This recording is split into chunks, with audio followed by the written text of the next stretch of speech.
Hello students, welcome to Allotrope classes, one step ahead for learning, where we help you to achieve your goals. Students, in this video we will discuss the types of reflection, regular reflection versus diffuse reflection. इस video में हम discuss करने वाले हैं reflection के types को। Reflection आपका दो टाइप्स का होता है, रेगुलर रिफ्लेक्शन और डिफ्यूज़ रिफ्लेक्शन। इस वीडियो में हम सभी एग्जांपल्स को उनके और कैसे रेगुलर रिफ्लेक्शन आपका पॉसिबल होता है और कैसे डिफ्यूज़ रिफ्लेक्शन आपका पॉसिबल होता है, इन सभी के बारे में पढ़ने वाले हैं। तो आइए बच्चों देखते हैं रेगुलर रिफ्लेक्शन और डिफ्यूज़ रिफ्लेक्शन क्या होता है। देखिए, रेगुलर रिफ्लेक्शन को ही हम क्या बोलते हैं, स्पेक्युलर रिफ्लेक्शन बोलते हैं, या डिफ्यूज़ रिफ्लेक्शन को हम क्या बोलते हैं, इरेगुलर या डल सरफेस से जो हमारा होता है इरेगुलर रिफ्लेक्शन बोलते हैं। तो स्पेक्युलर किसका नेम है, रेगुलर रिफ्लेक्शन का, और डिफ्यूज़ रिफ्लेक्शन का दूसरा नेम क्या है, इरेगुलर रिफ्लेक्शन। तो आप कंफ्यूज मत होइएगा कि स्पेक्युलर या इरेगुलर रिफ्लेक्शंस क्या होते हैं, क्योंकि मोस्ट ऑफ द बुक्स में आपको रेगुलर रिफ्लेक्शन और डिफ्यूज़ रिफ्लेक्शन ही मिलता है। यहाँ आप देख सकते हैं पिक्चर में, जो अबव पिक्चर आपको दिखाई देती है, जो ऊपर वाली पिक्चर है, उसमें आप देख सकते हैं कि जो पानी है आपका वो रुका हुआ है। रुके हुए पानी की वजह से क्या है, जो रिफ्लेक्शन हो रहा है लाइट का, उसके थ्रू आपको जो इमेज है वो क्लियर दिखाई दे रही है, ठीक है। और नीचे वाली पिक्चर में आप देखते हैं कि जो पानी है आपका वो स्टीर हो रहा है, मतलब चल पा रहा है थोड़ा बहुत, उसमें रेज बनी हुई हैं, तो उसकी वजह से जो पिक्चर है आपको, उसका जो इमेज है वो आपको क्लियर नहीं दिखाई देता है।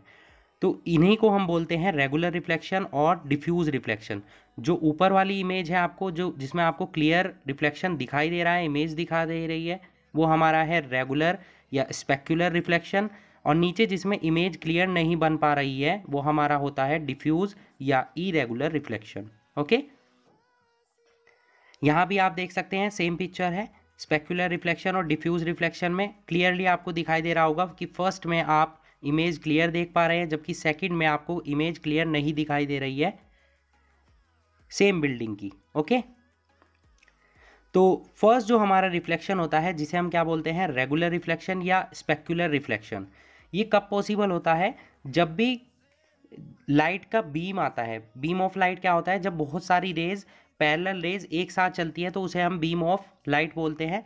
तो जब ये parallel beam of incident light किसी भी सरफेस से आकर टकराता है, ओके, और सारी रेज आपकी एक ही डायरेक्शन में हो, और ये किसी स्मूथ सरफेस से टकराता है जो प्लेन होता है, तब हमारा रेगुलर या स्पेक्युलर रिफ्लेक्शन होता है।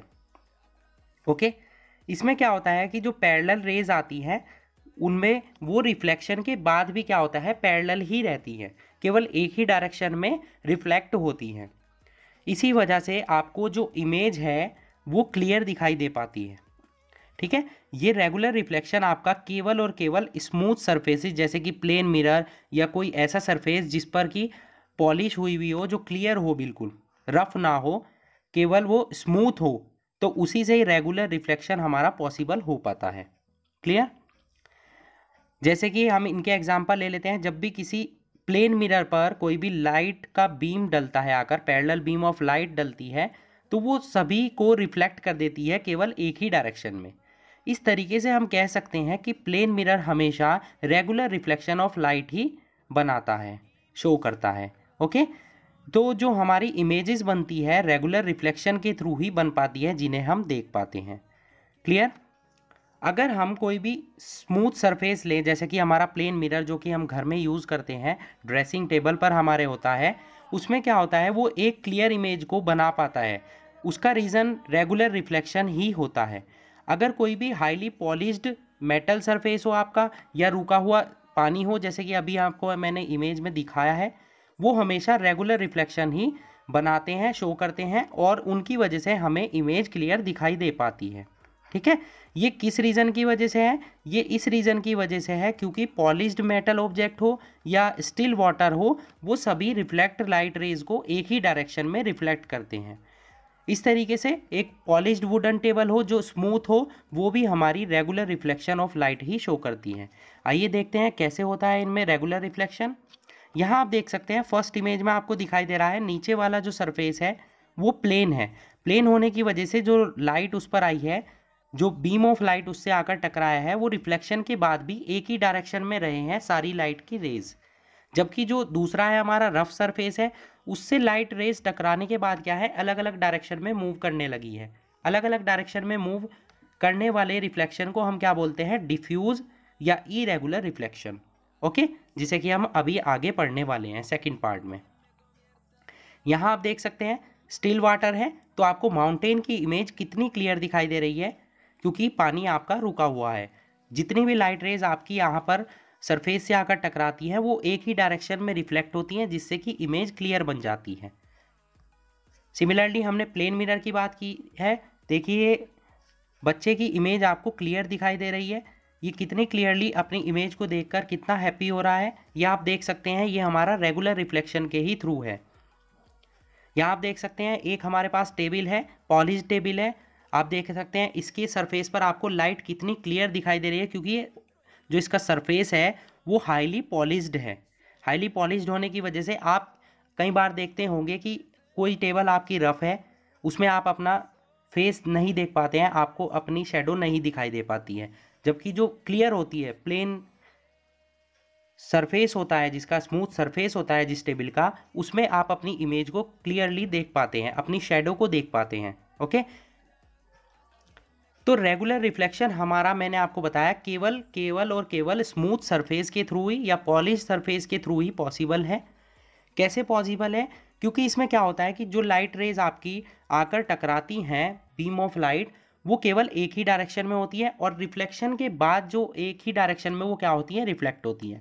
इस तरीके से एंगल ऑफ इंसिडेंस आपका जो बीम ऑफ लाइट का होता है, एंगल ऑफ इंसिडेंस जिससे कि वो आकर टकराती हैं, सेम एंगल ऑफ रिफ्लेक्शन भी उसी के इक्वल होता है। ओके, क्योंकि आपका angle of incidence angle of reflection दोनों ही इक्वल होते हैं, इसीलिए आप स्मूथ सरफेस से जो लाइट रेज रिफ्लेक्ट होती हैं उनके थ्रू आप इमेज को क्लियर देख पाते हैं, क्योंकि वो light rays, parallel light rays केवल एक ही डायरेक्शन में क्या हो जाती हैं, रिफ्लेक्ट होती हैं, जैसे कि हमने अभी इमेज में देखा है। अब आते हैं सेकंड जो हमारा टाइप का रिफ्लेक्शन है, विच इज़ डिफ्यूज रिफ्लेक्शन और इरेगुलर रिफ्लेक्शन। जो डिफ्यूज और इरेगुलर रिफ्लेक्शन है, जैसे आपका रेगुलर रिफ्लेक्शन किससे पॉसिबल होता है, स्मूथ या पॉलिश्ड सरफेस से। ये हमारा पॉसिबल हो पाता है किससे, रफ सरफेस से। इसमें क्या होता है, जो बीम ऑफ इंसिडेंट लाइट आकर टकराता है किसी भी रफ सरफेस से, वो सभी डायरेक्शन में क्या कर देता है, रिफ्लेक्ट कर देता है लाइट रेज को। जो बीम ऑफ लाइट है अगर वो पैरेलल आकर टकरा रही हैं तो क्या करता है, वो सभी डायरेक्शन में उनको रिफ्लेक्ट कर देता है, एक डायरेक्शन में नहीं कर पाता है। इस तरीके से वो सभी डायरेक्शन में फैल जाती हैं, एक ही डायरेक्शन में नहीं रह पाती हैं। जैसे कि हमारे यहाँ पर रफ सरफेसेस के एग्जांपल है, जैसे पेपर होता है, cardboard, chalk, table, walls, unpolished metal objects, ये सभी हमारे डिफ्यूज या इरेगुलर रिफ्लेक्शन शो करते हैं। ओके स्टूडेंट्स, अगर हम एग्जांपल लें, जैसे कि एक parallel beam of light rays आपका किसी रफ सरफेस से टकराता है, जैसे कि हमारा एक शीट ले ली हमने पेपर की, तो वो क्या करती है, रिफ्लेक्टेड रेज को सभी डायरेक्शन में क्या कर देती है, रिफ्लेक्ट कर देती है। इस तरीके से एक शीट ऑफ पेपर हमेशा क्या करता है, डिफ्यूज रिफ्लेक्शन ही शो करता है, उसके थ्रू हमें कोई भी इमेज नहीं बन पाती है। यही रीज़न है आप मिरर में अपनी इमेज देख पाते हैं, जबकि आप एक पेपर से अपनी इमेज नहीं देख सकते हैं। पेपर से आप नहीं देख पाते क्योंकि क्या करते हैं, जो लाइट ऑफ रिफ्लेक्शन उससे होकर जा रहा है वो अलग अलग डायरेक्शन में क्या हो जाता है, फैल जाता है। यहाँ आप देख सकते हैं ये एक रफ सरफेस है जिससे कि लाइट रेज पैरेलल आकर टकराई, बट रिफ्लेक्शन के बाद क्या है, वो अलग अलग डायरेक्शन में क्या हो गई, फैल गई। अब क्योंकि अलग अलग डायरेक्शन में फैल चुकी हैं तो इमेज बनना पॉसिबल नहीं हो पाता है। यहाँ आप देख सकते हैं एक हमारा घर में कोई भी गेट होता है, उससे क्या है, बल्ब की लाइट रेज टकराकर पूरे कमरे में, रूम में फैल जाती हैं। ये भी हमारा इरेगुलर रिफ्लेक्शन या डिफ्यूज रिफ्लेक्शन का ही एग्जाम्पल है। ठीक है, अब ये रफ सरफेस के ही थ्रू पॉसिबल हो पाता है। ऐसा क्यों है, क्योंकि इसमें क्या होता है, एंगल ऑफ इंसिडेंस जो पैरेलल रेज ऑफ लाइट आकर टकरा रही हैं किसी रफ सरफेस से, वो बिल्कुल अलग होता है एंगल ऑफ रिफ्लेक्शन से। एंगल ऑफ इंसिडेंस और एंगल ऑफ रिफ्लेक्शन अलग अलग होने की वजह से क्या होता है, इमेज बनना पॉसिबल नहीं हो पाता है। क्योंकि रफ सरफेस से जो लाइट रेज हमारी रिफ्लेक्ट होती हैं वो सभी डायरेक्शन में फैल जाती हैं।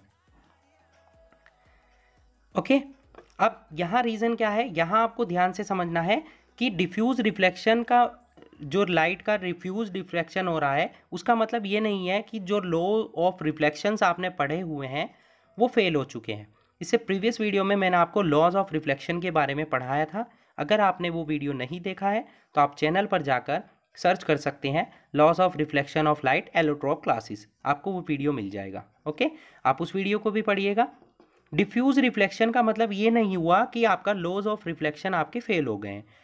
ये केवल इसीलिए पॉसिबल हुआ है कि रफ सरफेस की वजह से ऑब्जेक्ट आपका जो इमेज बना पाता था वो नहीं बना पा रहा है, क्योंकि जो लाइट रेज हैं वो रिफ्लेक्ट होकर सभी डायरेक्शन में फैल चुकी है। बट इसका मतलब ये नहीं हुआ कि लॉ ऑफ रिफ्लेक्शन आपका अप्लाई नहीं होगा डिफ्यूज रिफ्लेक्शन पर। लॉ ऑफ रिफ्लेक्शन यहाँ भी आपका वैलिड होगा। अब जो बच्चों मोस्ट ऑफ द केसेस होते हैं हमारे डेली लाइफ में, जो हम सरफेसेस यूज़ करते हैं वो मोस्टली रफ होते हैं, ठीक है।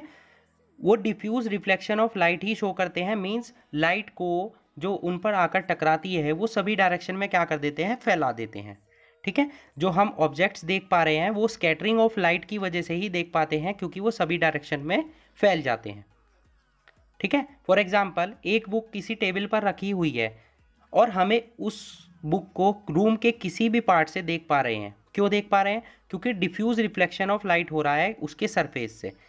आपने सपोज बल्ब जलाया हुआ है, इलेक्ट्रिक लाइट जली हुई है, तो हम उसके थ्रू रूम के किसी भी कॉर्नर से उस बुक को देख पाते हैं, क्योंकि जो लाइट है हमारी वो उस बुक के सरफेस से टकराकर पूरे रूम में फैल जाती है, जिससे कि वो हमें बुक दिखाई दे पा रही है, ठीक है। Hence the book can be seen from all the parts of the room. Clear?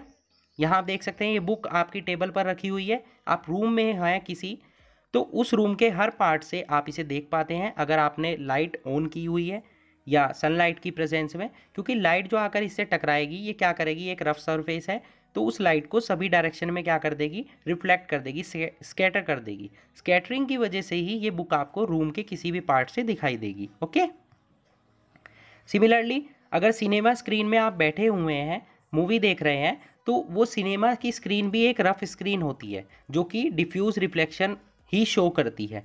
अब इसमें क्या है कि जब भी सिनेमा की स्क्रीन एक लाइट को रिसीव कर पाती है, जो फिल्म प्रोजेक्टर होता है वो इस लाइट को क्या है, सभी डायरेक्शन में सिनेमा हॉल की स्कैटरिंग कर देता है, जिससे कि कोई भी पीपल, चाहे वो सिनेमा हॉल में कहीं पर भी बैठा हुआ हो, उसे वो पिक्चर क्लियर दिखाई देती है, उसका फोकस उसी पिक्चर पर होता है।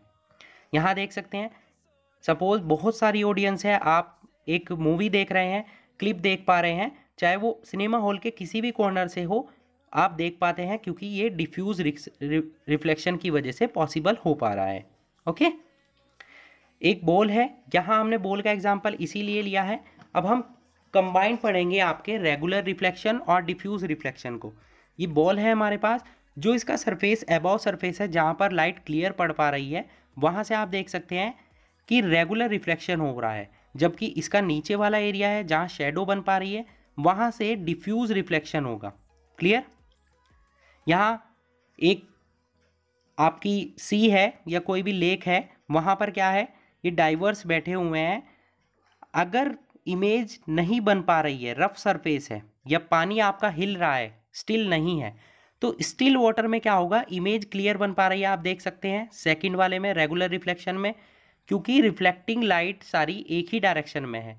जबकि डिफ्यूज रिफ्लेक्शन में क्या हो रहा है कि जो लाइट रेज आकर टकरा रही है वो पानी हिलने की वजह से अलग अलग डायरेक्शन में मूव कर रही है, जिससे कि फर्स्ट डाइवर की इमेज क्लियर नहीं बन पा रही है, जबकि सेकंड डाइवर की इमेज क्लियर बन पा रही है, क्योंकि वाटर स्टिल फॉर्म में है।